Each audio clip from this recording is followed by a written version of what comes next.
inner. It's all inner. It's not the money. It's not necessarily the recognition. It's not fame. It's not the fortune. Those are all great secondary things. It's not, other people validating you. It's really from within. And a lot of what we're going to talk about is that so many crazy things can happen in the world over and over and over. But if you do connect with that meaning within, it'll make you handle those crazy situations much better. Emotional intelligence, you have to forgive. It is so much easier said than done. I'm still working on it. I'm light years better at it than I was 7 years ago. And I'm just with everyone here and everyone in the world, we're all working on it. I'm proud of myself for being so much better at it, but it's still hard. Someone does something to you that hurt very, very badly. Every now and then it slips into your mind, and I catch myself and I say, I forgive that person completely, I let it go, and I wish them well. And I keep on repeating that in my mind. I forgive them completely, I let it go, and I wish them well. The silver lining is about somehow focusing on the good within the bad. So there's always going to be bad. There will always be something beyond your control that happened that you wish didn't happen. I'm a nerd and a stud. I'm both. I ended up going abroad. You're working a full-time job. I just met the guy by chance. I'm a skeptical person. You can't even make this up. This is like, if I didn't experience it, I would laugh and be like, come on, that's not real. This was just like the most magical year, and it all came from me going off of that rocky, unwanted road, and I pivoted off to the mountaintop, which is living your own life. Life is really one big possibility, and that's not some like fairy tale, impractical type of saying. In a very real, practical way, there are choices you can make. There are possibilities. There are things you can do. And if you stay open to what is the good within the bad. It's not that happy people are born. I wouldn't even necessarily they're even made. I've found in my own experience, and you may or may not relate to this, you can tell me if you disagree, they're transformed. I was transformed from an unhappy, really disgruntled, not disgruntled that I was kind to other people, but really disgruntled about things that were happening to me with sports and girls and situations with my friends, and I'm not even going to go into the other stuff. I'm going to just leave it at that for now. That was all that. So I then transformed it. I transformed it into the piece of finding, okay, in this moment I can be happy. When you go into the solitude, go into the silence. That's an encouragement I have for you. Go into the silence. Any question you have, any dilemma, any huge problem you have can be solved by entering into the silence. And if you don't like the word meditation, some people do, some people don't get hung up on it. Call it whatever you want.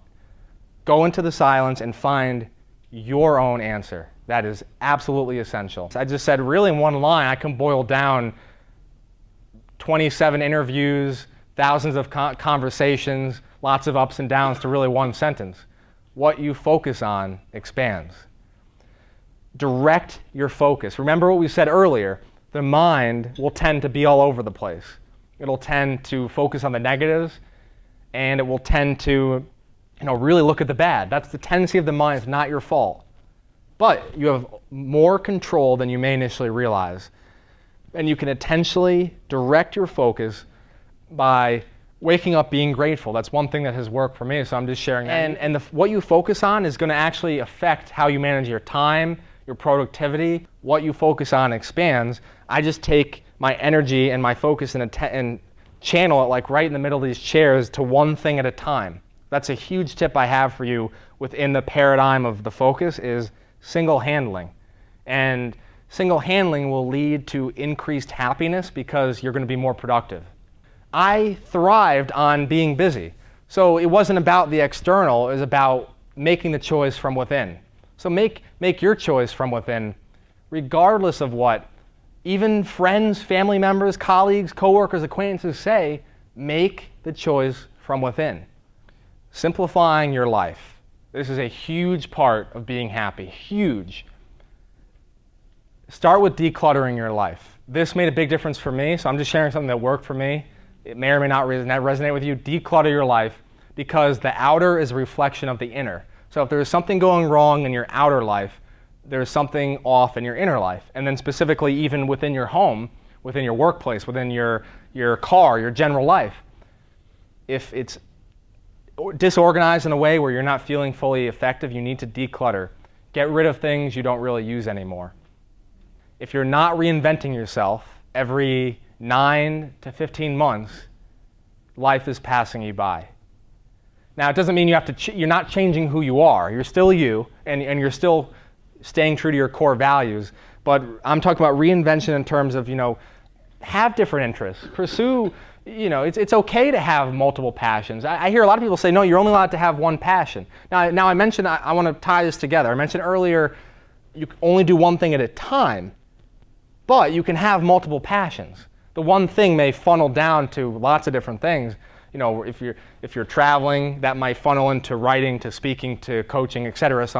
Or if you're doing something in your business, that one big goal might help your sub goals. But it's okay to have multiple passions. It's not easy to be positive. If you want to be in the top of what you're doing in whatever endeavor you're choosing to pursue, choose to be happy. You have to fill your mind daily with the kind of thoughts you want to think. Fill your mind daily with the activities that you want to do. I'll sit there and I'll have a negative thought come, and I won't fight it.